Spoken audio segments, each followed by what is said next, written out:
악질 경찰은 분명히 말하지만 실패한 작품입니다. 흥행의 성공과 실패를 말하는 것이 아닙니다. 이 영화가 추구하는 이야기의 실패, 메시지와 사건의 연결의 실패를 말하고 있는 것입니다. 사실 저는 영화 소개 영상을 올리면서도 세월호의 이야기를 입에 담지 않으려 노력했습니다. 영화가 개봉하기도 전부터 세월호의 이야기를 하고 싶지 않았기 때문이고, 그게 개봉하기 직전 영화에 대한 예의라고 생각했기 때문입니다.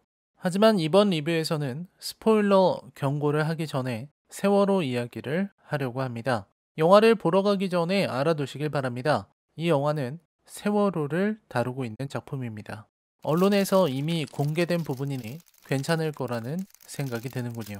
저는 악질 경찰이 제작된다는 소식을 들었을 때 이 영화가 흥행에 있어서는 분명히 성공할 것이고 장르적으로 우수할 것이라는 예상을 하고 있었습니다. 왜냐면 아저씨의 이정범 감독이기 때문이죠. 오는 남자에서는 흥행도 비평도 모두 좋지 못했지만 이번에 만회할 것이라고 보았습니다. 제목부터가 강렬했습니다. 그래서 저는 이 영화가 뒤를 돌아보지 않는 영화가 될 거라고 생각했습니다. 차태식은 아저씨에서 니들은 내일만 보고 살지. 난 오늘만 산다.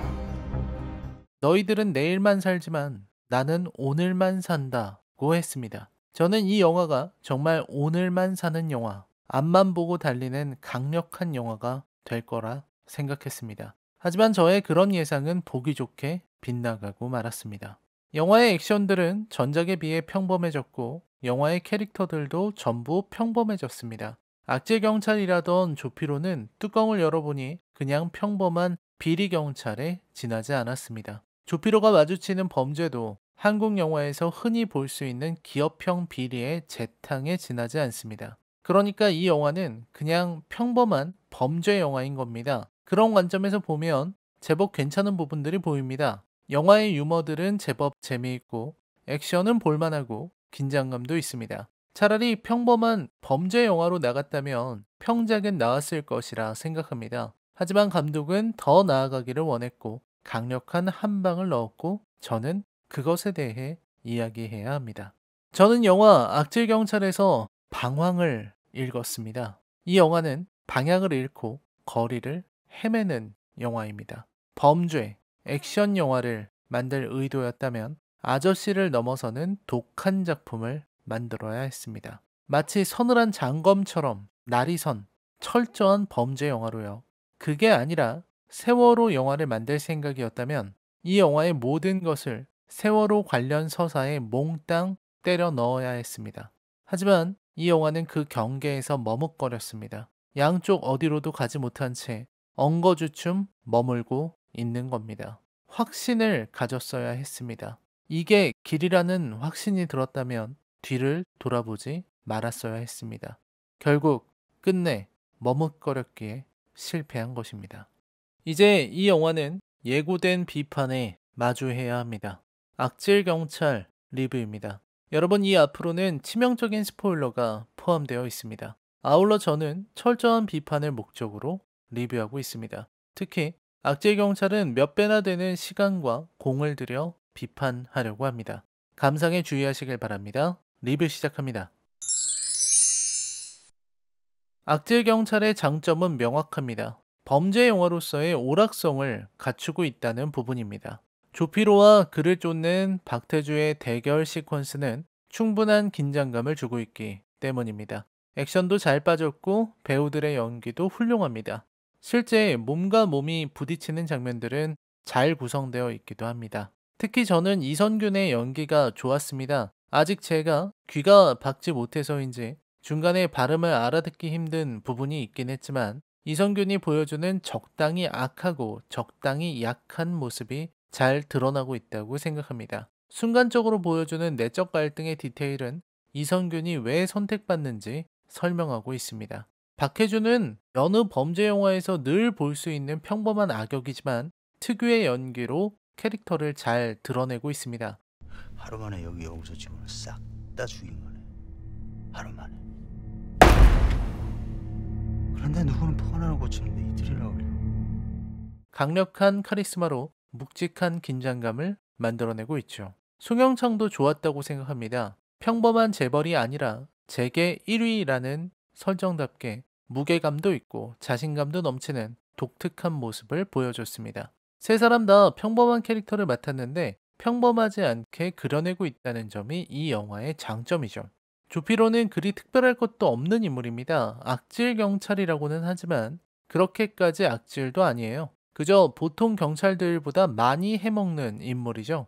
투캅스의 조윤수와 공공의 적의 강철중에서 별로 나아가지도 못한 캐릭터입니다. 조윤수처럼 돈 받아먹길 좋아하고 강철중처럼 성질이 있는 사람인데 조윤수에 비하자면 유머러스하지 못하고 강철중에 비하자면 그리 유능하지도 못합니다. 평범하죠.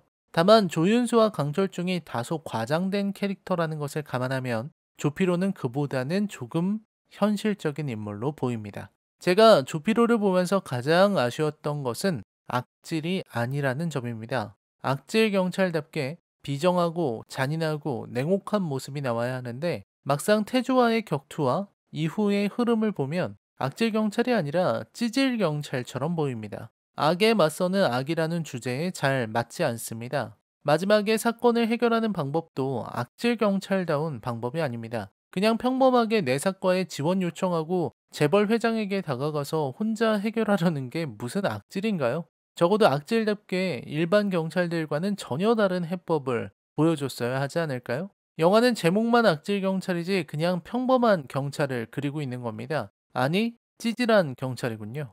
이는 피로가 장르적으로 철저하지 못한 캐릭터라는 방증입니다. 이 영화는 이정범 감독의 스타일이 고스란히 드러나다 못해 자기 복제처럼 보이는 작품이기도 합니다. 대표적으로 영화의 테마라 할 수 있는 성장이죠. 이정범 감독의 영화에서는 남자 주인공이 자신을 버리고 성장하는 과정을 그립니다. 그리고 그 성장에는 늘 여성 캐릭터가 있습니다. 이정범 감독의 세계에서 여성 캐릭터는 언제나 존재 자체로 남자 주인공의 각성을 이끌어내는 역할로 소모되고 있습니다. 아저씨의 차태식도 우는 남자의 곤도 악질 경찰의 조피로도 마찬가지입니다. 일관된 흐름입니다. 상황도 똑같고 과정도 같습니다. 그냥 캐릭터, 배우들만 바꾼 것에 불과할 정도입니다. 식상하죠? 캐릭터의 활용에도 문제가 심각합니다. 여성 캐릭터는 언제나 남자 주인공의 각성을 위해 희생되는 존재, 구해줘야 하는 존재로 그리고 있습니다. 마찬가지 남자 주인공의 역할도 동일하고요. 차이가 있다면 구출을 목적으로 하는 차태식과 달리 조피로는 복수, 단죄를 목적으로 하고 있다는 것뿐입니다. 영화는 전부 별것도 아닌 이야기로 채워져 있습니다. 돈이 필요했던 경찰이 우연히 사건에 휘말렸는데 그게 알고 보니 재계 1위 재벌이 증거를 인멸하려는 현장이었고 현장의 동영상을 전송받은 또 한 명의 여고생과 엮이기 시작하고 여고생을 지켜주지 못하고 그 아이가 죽게 되자 목숨을 걸고 보복한다는 이야기입니다. 구조는 아주 단순하고 쉽습니다. 조피로가 상대하는 악이라는 존재도 그리 특별하지는 않습니다. 재벌들이 악당으로 그려지는 것이야 한국 영화의 오래된 클리셰죠. 앞에서 말했듯 이번 회장은 꽤 개성 있긴 하지만 역할은 반복됩니다. 이번 회장님은 골프 가방에 돈을 잔뜩 넣어놓고 세상을 마음대로 주무르는 아저씨였죠. 그 회장 밑에서 일하는 태조, 박 실장도 그냥 싸움 잘하는 평범한 인물로 전락합니다. 처음에 스마트폰 수리할 때 보여주던 카리스마는 중반 이후로 사라져버려요. 이렇듯 악질 경찰은 뚜렷한 장점이 보이지 않는 평범한 범죄 영화입니다. 반전들도 평범해요. 정의의 편인 줄 알았던 검사가 사실은 회장님의 끈앞풀이였다는 것도 그리 놀랍지도 않으니까요. 범죄 영화로서 엄청난 흡입력을 지니고 있는 것은 아니죠. 그 이유는 중반부터 드러납니다. 이 영화의 숨겨진 비밀, 세월호 사건이죠. 일단 솔직히 용기에는 박수를 치고 싶습니다. 세월호를 상업영화에서 다룬다는 것은 쉬운 일이 아닙니다. 굉장히 용감해야만 할 수 있는 일입니다. 그리고 저는 세월호와 같은 사건이 성역으로 남아서는 안 된다고 생각합니다. 언급되고 다루고 소비하고 기억하는 일들을 해야 한다고 생각합니다. 아픔을 잊는 방법은 여러 가지라고 생각합니다. 다만 문제가 있습니다. 잘 다뤄야 한다는 거죠. 조심해서 다뤄야 한다는 겁니다. 그리고 최대한 예우를 갖춰야 하는 것입니다. 미국의 경우에도 9.11 테러를 당한 후 작품이 나오기까지 아주 많은 시간이 걸렸습니다. 문학작품만 해도 5년 이상의 시간이 걸린 후에야 겨우 작품이 나오기 시작했습니다. 이유는 간단합니다. 그런 전 국민적인 아픔을 준 사건, 그리고 최근에 벌어진 참사를 그리기 위해서는 그만큼 치밀하게 자아낸 이야기와 뚜렷한 주제의식, 그리고 예의를 갖추는 섬세한 작업들까지 필요하기 때문입니다. 세월호 역시 그렇게 다뤄야만 합니다. 사실 이 영화는 크게 성공할 수도 있었던 작품입니다. 세월호와 악질경찰을 연결시켰을 때 악질경찰이 가장 빛나기 때문입니다. 생각해보면 미나가 그토록 감정적이고 공격적인 것은 자신의 내면에 큰 상처를 안았기 때문이었습니다. 굳이 욕조에 가라앉는 생리를 보여주는 이유, 침몰의 메타포, 비 오는 날에 던져준 돈과 처절한 항의, 어른들이 만든 세상에 대한 책임, 자신만 생각하던 조피로가 타인을 위해 길을 나서고 영양제를 한 움큼씩 입에 털어넣던 그가 영양제 대신 총알을 삼키도록 만든 것, 목숨을 걸고 복수를 한 이유, 그것도 장학금을 전달하는 자리, 많은 학생들이 있는 자리에서 악을 처단하는 피로의 모습을 그린 이유, 악을 처단하는 피로, 당당했어야 했을 피로, 멋지게 대사를 읊으며 방아쇠를 당기는 피로가 그 자리에서 부끄럽고 민망하게도 속옷만 입고 있는 이유. 이 모든 것은 세월호 사건을 보고 겪고 슬퍼했던 참담한 어른의 속죄이자 자기 고백이자 참회이기도 한 것입니다. 부끄러움을 드러내고 싶었던 겁니다. 이렇게 생각해 보면 세월호와 범죄를 연결시킨 것이 기막힌 아이디어처럼 보이기도 합니다. 저도 그렇게 생각해요. 이걸 보다 긴밀하게, 절묘하게 연결시켰다면 상상 이상의 수작이 튀어나왔을 수도 있겠다는 생각이 들었습니다. 하지만 앞에서도 말했듯 이 영화에는 확신이 없습니다. 이 영화는 나아가려다가 멈췄습니다. 무언가와 타협했습니다. 하려던 말을 삼켰습니다. 그래서 형편없이 무너졌습니다. 솔직하게 말하자면 이 영화에서 세월호 부분을 빼도 아무런 타격이 없습니다. 세월호가 아니라 사건을 좀 바꿔봅시다. 예를 들어 미나가 그냥 폭주족이고 세월호 그런 거 없이 평범한 비행 청소년이라고 해봅시다. 그래도 영화는 그냥 흘러갈 수 있어요. 미나가 굳이 세월호 사건의 생존자가 아니어도 미나처럼 사는 애는 있을 수 있습니다. 치킨 장사하는 아버지, 미나가 세월호 생존자라는 설정을 빼버리더라도 영화의 흐름에 아무런 영향을 미치지 못한다는 것은 치명적인 약점입니다. 그렇게 관객들은 같은 반응을 보이게 되는 겁니다. 굳이 거기서 세월호를 넣어야만 했을까 하는 의문이죠. 그렇게 실패한 겁니다. 영화는 저런 의문을 가지도록 만들었고 저 의문이 가져오는 결과는 심각합니다. 이정범 감독은 세월호 사건을 상업적으로 이용할 생각이 없었다고 합니다. 관객들은 믿을 수 없을 것입니다. 결국 이 영화는 세월호를 상업적으로 이용했고 굳이 필요하지도 않은 세월호 이야기를 억지로 끌어왔다는 비판을 피해갈 수 없을 것입니다. 이정범 감독은 세월호를 다루는 것이 중요하다고 말했습니다. 그 용기와 진심은 훌륭합니다. 하지만 진심만으로는 아무것도 이룰 수 없습니다. 어떤 의미에서는 슬픔에 취한 것 같습니다. 지나치게 감정적이었던 것이죠. 그래서 범죄 영화의 이야기에 세월호를 연결시키는 시도를 했던 것입니다. 시도는 실패했고 세월호와 범죄 영화는 따로 놀기 시작합니다. 영화의 후반부에 미나의 죽음이 나오고 세월호 사건과 단원고의 교실이 나오는 장면에서 관객들은 울었습니다. 저도 눈물이 나왔습니다. 근데 그건 영화랑 무관한 눈물이죠. 그냥 그 사건이 그때의 기억이 되살아나서 운 거지 영화랑은 무관합니다. 범죄 영화를 보러 왔는데 범죄 영화 안에 세월호 다큐멘터리를 10분 동안 틀어놓은 것 같은 느낌입니다. 물과 기름도 이렇게 안 섞이지는 않을걸요?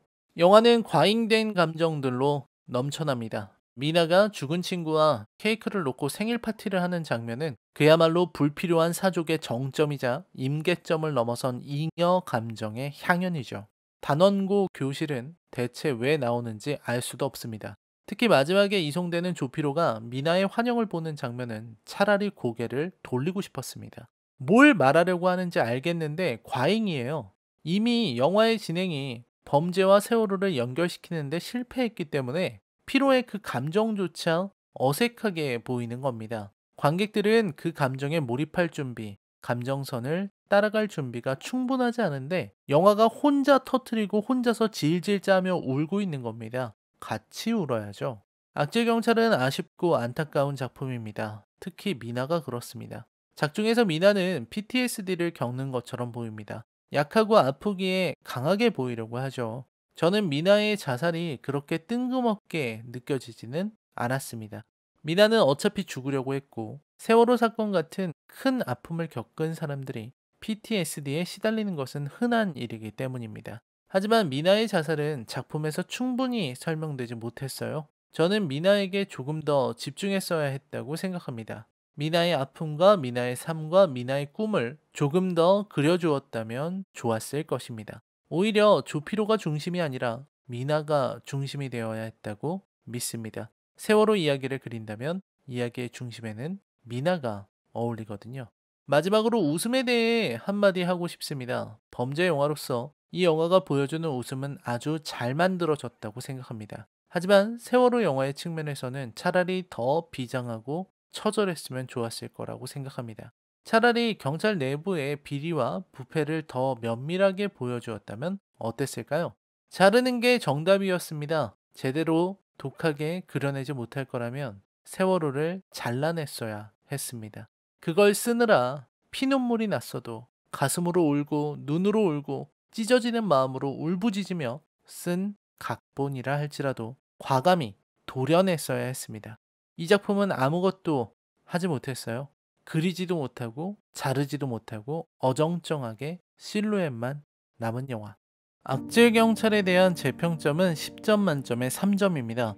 안타까움을 안고 리뷰를 마무리합니다. 이 영화는 중간에 미성년자 아이들에게 가혹한 폭력을 휘두르는 장면이 나옵니다. 어른들의 무식하고 더러운 세계를 보여주기 위한 방편이지만 과도한 설명 아닐까요? 라인의 컬처 쇼크 영화 리뷰는 계속됩니다. 저는 여러분의 댓글을 모두 읽고 있습니다. 댓글 부탁드립니다. 저는 다음 리뷰에서 뵙겠습니다. 시청해주셔서 감사합니다. 안녕히 계십시오.